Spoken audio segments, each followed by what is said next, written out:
प्रिय विद्यार्थियों, online class में आपका स्वागत है। तो आज हमारा जो चर्चा का जो विषय है, जो महत्वपूर्ण विषय है, वो है काव्य हेतु। पूर्व क्लास में मैंने आपको या पूर्व ऑनलाइन क्लास में मैं आपको काव्य के तत्व के बारे में बताया था, और काव्य तत्व के पश्चात जो हमारा टॉपिक है काव्य हेतु, बहुत ही महत्वपूर्ण प्रश्न है परीक्षा की दृष्टि से। इसको भी आप अच्छी तरह से तैयार करना है। काव्य हेतु को लेकर के, काव्य हेतु की विवेचना को लेकर के अलग अलग धारणाएं मिलती हैं, अलग विद्वानों के अलग अलग मत मिलते हैं, लेकिन हमें परीक्षा की दृष्टि से इसको संक्षिप्त में याद कैसे करना, ठीक है ना, ये बहुत अति आवश्यक है। तो देखिए, प्रश्न परीक्षा में जो पुटअप हो रहा वो है काव्य हेतु क्या है एवं काव्य हेतु के स्वरूप पर प्रकाश डालिए। 250 शब्दों में ये प्रश्न आने की संभावना है। 250 शब्दों में इसके उत्तर को लिखना है।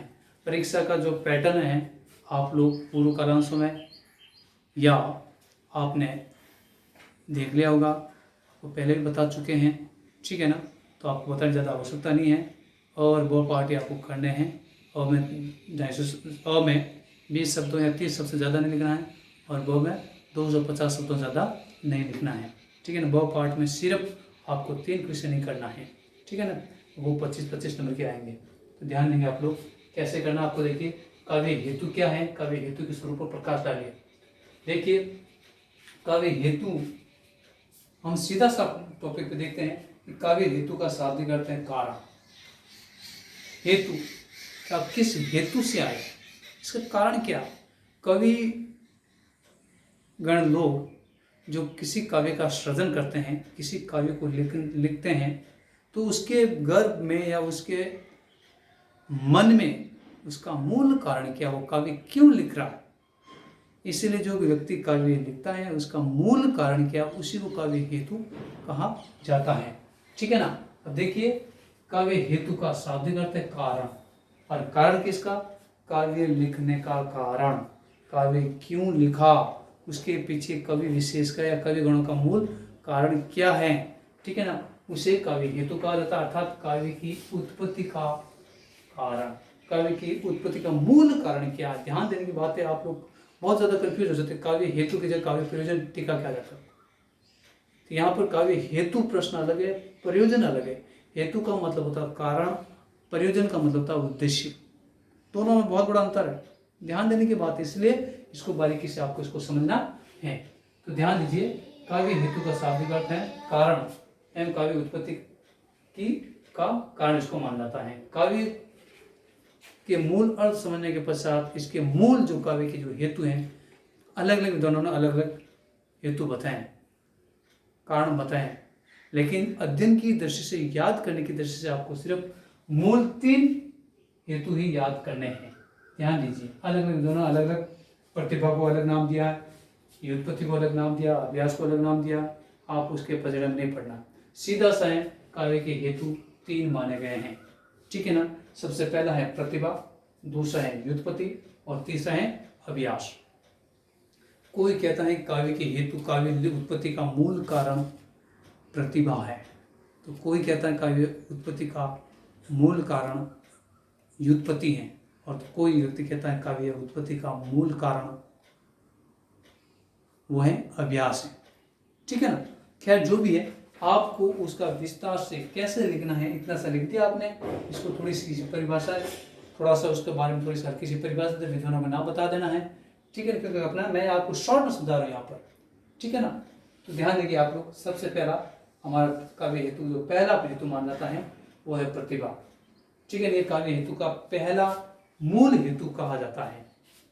प्रतिभा जन्मजात होती है, कहा जाता है, व्यक्ति प्रतिभाशाली व्यक्ति है।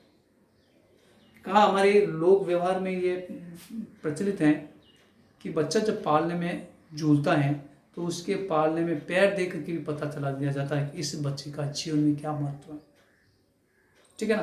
क्योंकि बच्चा प्रतिभाशाली है तो उसके पैर देख करके उसका अनुमान लगाया जा सकता है। इसी प्रकार से कुछ विद्वानों का मत है कि किसी काव्य उत्पत्ति का मूल कारण है वो है प्रतिभा, व्यक्ति जन्मजात होता है और जन्मजात प्रतिभाशाली होने का वो काव्य का सृजन कर लेता है। ठीक है ना। इसीलिए विद्वानों ने कहा है कि जो प्रतिभा है ये ईश्वर प्रदत्त शक्ति होती है, अर्थात ये ईश्वर द्वारा स्वतः ही उसको ये उपहार के रूप में शक्ति उसको प्रदान की जाती है, ये कहा जाता है। और कुछ लोगों का मत है प्रतिभा जन्मजात होती है, व्यक्ति जन्म के समय अपनी प्रतिभा लेकर आता है और उसी प्रतिभा के बल पर वो अपनी रचना काव्य का सृजन करता है। ठीक है ना। तीसरा है, कहा है कि प्रतिभा नवोन्मेषशालिनी प्रज्ञा है। प्रज्ञा का मतलब बुद्धि। ठीक है ना। प्रतिभा एक ऐसा शब्द है जिसमें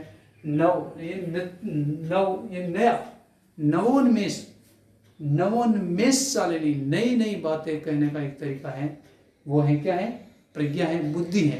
यानी वह बुद्धि जो नए नए बातों का, उक्ति वैचित्र का, भावों का, अर्थों का एक नया संयोजन रूप से करता है, वो भी एक क्या मान जाता है, प्रतिभा मान जाता है। अब इसी प्रकार से क्या कहा जाता है कि प्रतिभा के बल पर ही, ध्यान, प्रतिभा के बल पर ही शब्द लगा है, कि निपात का प्रयोग हो रहा है, ध्यान दीजिए। प्रतिभा के बल पर ही कवि, जो व्यक्ति प्रतिभाशाली होता है, ठीक है ना, वो अपने प्रतिभा के बल पर ही कवि अपने अपूर्व शब्दों का संयोजन करना, अपूर्व शब्दों का चयन करना, अपूर्व भावों को प्रस्तुत करना, अलंकारों को उसमें नियोजित करना, और साथ ही जो उक्ति वैचित्र्य है, यानी कहने का जो लहजा है, कहने का जो तरीका है, बात लिखने का जो ढंग है, वो एक लिखने की जो शैली है, उक्ति वैचित्र्य, उसमें कोई भी उक्ति होती है, कोई भी वाक्य होता है, कोई भी कथन होता है, उसमें चमत्कार के रूप में आदि का जो विधान करता है, आदि को वो नियोजित करता है, आदि को वो लिखता है, वो ही क्या होता है, प्रतिभा कहलाती है, वो ही कवि का हेतु मान जाता है। इसलिए प्रिय विद्यार्थियों, इसका थोड़ा विस्तार से आपको लिखना है, ठीक है ना, 250 शब्दों में लिखना है आपको, तो इसलिए इसको थोड़ा सा डिटेल से लिखकर मैं आपको संक्षिप्त या बोर्ड के संपर्क पर समझाने का प्रयास कर रहा हूँ। तो देखिए, प्रतिभा जन्मजात होती है, कुछ विद्वानों ने ईश्वर प्रदत्त बताया है। प्रतिभा नवोन्मेषशालिनी प्रज्ञा है। प्रतिभा के बल पर ही कोई कवि गण या कवि विशेष अपूर्व शब्दों, अपूर्व भावों, अलंकारों और उक्ति वैचित्र्य आदि भावों का विधान करता है, ये प्रतिभा के बारे में कहा जाता है।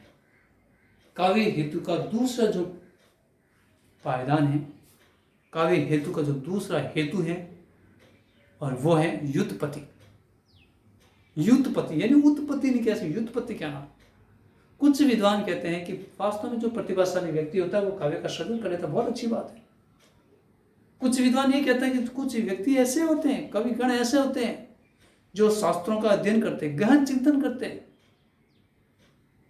कुछ लोग शास्त्रों का अध्ययन करके पांडित्य प्रदर्शन करते हैं, ठीक है ना। तो ध्यान दीजिए, इसका शाब्दिक व्युत्पत्ति का शाब्दिक अर्थ बताया है निपुणता, पांडित्य और विद्वता, ठीक है ना, ज्ञान की उपलब्धि प्राप्त करना।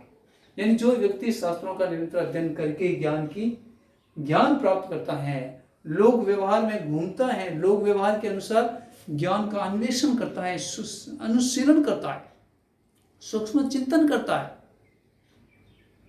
शास्त्रों के अध्ययन का, लोक व्यवहार के ज्ञान से उनका अन्वेषण करके किसी काव्य का सृजन करता है, वो भी काव्य का हेतु माना गया है। ऐसे काव्य के हेतु को व्युत्पत्ति कहा जाता है। ध्यान देने की बात है, काव्य हेतु के अंतर्गत जो दूसरा हेतु माना गया है व्युत्पत्ति, वो शास्त्रों के अध्ययन से, लोक व्यवहार के ज्ञान को प्राप्त करके उनका अनुशीलन करना, उसका चिंतन करना, और फिर नए सिरे से अपने भावों को एक अपूर्व शब्दों के माध्यम से उसका लिखने के रूप में तैयार करना। इस प्रकार की जो व्यवस्था होती है, इस प्रकार का जो एक चरण होता है, उसे हम व्युत्पत्ति कहा जाता है, ठीक है ना। जैसे तुलसी, जयशंकर प्रसाद, ऐसे बहुत सारे विद्वान हैं जिन्होंने काव्य का सृजन किया और उन्होंने अपनी ऐसी काव्य रचनाएं लिखी हैं। तीसरी बात आता है कि काव्य हेतु का तीसरा हेतु बताया गया है अभ्यास। क्या बताया बच्चों? अभ्यास। कि कहा जाता है, कुछ विद्वानों का मत है कि काव्य हेतु के अंतर्गत न प्रतिभा का प्रभाव है, न व्युत्पत्ति का, बल्कि अभ्यास का महत्वपूर्ण संयोजन है, महत्वपूर्ण योगदान है, महत्वपूर्ण प्रभाव है। अर्थात कोई भी व्यक्ति कमजोर से कमजोर क्यों ना व्यक्ति हो, वो अगर लगातार अभ्यास करेगा, कोई वस्तु उसको समझ में नहीं आ रही है, कोई उसके मानस पटल में नहीं बैठ रही है, वो उसको सही रूप से नहीं पढ़ पाता है, समझ नहीं पाता है, तो बार बार उसी विषय वस्तु को वह अभ्यास करता है, निरंतर सतत उसी के पीछे लगा रहता है, और निरंतर जो सतत रूप से लगातार उस विषय वस्तु के लगा रहता है, तो उस विषय वस्तु उसमें निपुणता हासिल कर लेता है। और वही निपुणता काव्य का हेतु, अर्थात काव्य के हेतु को तीसरा अभ्यास को माना गया है। तो यहाँ पर मैंने बोर्ड में समझाने का प्रयास किया है, शब्दार्थ के स्वरूप का ज्ञान, शब्दार्थ के स्वरूप का ज्ञान प्राप्त करके, क्या करके, ज्ञान करके या ज्ञान प्राप्त करके, और उसी ज्ञान को सतत अभ्यास के द्वारा काव्य की उत्पत्ति होती है। ठीक है ना। साथ ही अन्य कवियों की कृतियों का भी अध्ययन करना। अन्य कवि, कुछ लोग होते हैं अन्य कवियों का अध्ययन करते हैं, उसको पढ़ते हैं। जैसे मान लीजिए कथा सम्राट मुंशी प्रेमचंद की कहानियों को पढ़ता है, अलग अलग प्रकार की कहानियां हैं, और व्यक्ति उस कहानियों को पढ़ करके उससे प्रभावित होकर वो भी अपनी परिवेश में ऐसी घटनाएं घटित होते देखता है, उसके मानस में भी कोई कहानी लिखने का, कोई उपन्यास लिखने का, कोई निबंध लिखने का विचार आ जाता है। जब व्यक्ति लिखने बैठता है तो वो धीरे धीरे उसमें निपुणता हासिल कर लेता है, और वही निपुणता काव्य उत्पत्ति का मूल कारण माना जाता है। तो ध्यान दीजिए विद्यार्थियों, काव्य हेतु का शाब्दिक अर्थ है, काव्य हेतु का शाब्दिक अर्थ है काव्य उत्पत्ति का मूल कारण। ठीक है ना। विद्वानों ने काव्य हेतु अनेक बताए हैं, लेकिन अध्ययन की दृष्टि से, याद करने की दृष्टि से 3 हेतु याद करने आपको, प्रतिभा, व्युत्पत्ति और अभ्यास। ये तीनों आपको सिर्फ 3 पॉइंट, और तीनों पॉइंट के बारे में आपको थोड़ा संक्षिप्त उसमें लिखना है। ठीक है, आज इतना ही। नेक्स्ट क्लास में हम पढ़ेंगे काव्य प्रयोजन। ये भी परीक्षा की दृष्टि से बहुत ही महत्वपूर्ण प्रश्न बनता है। धन्यवाद।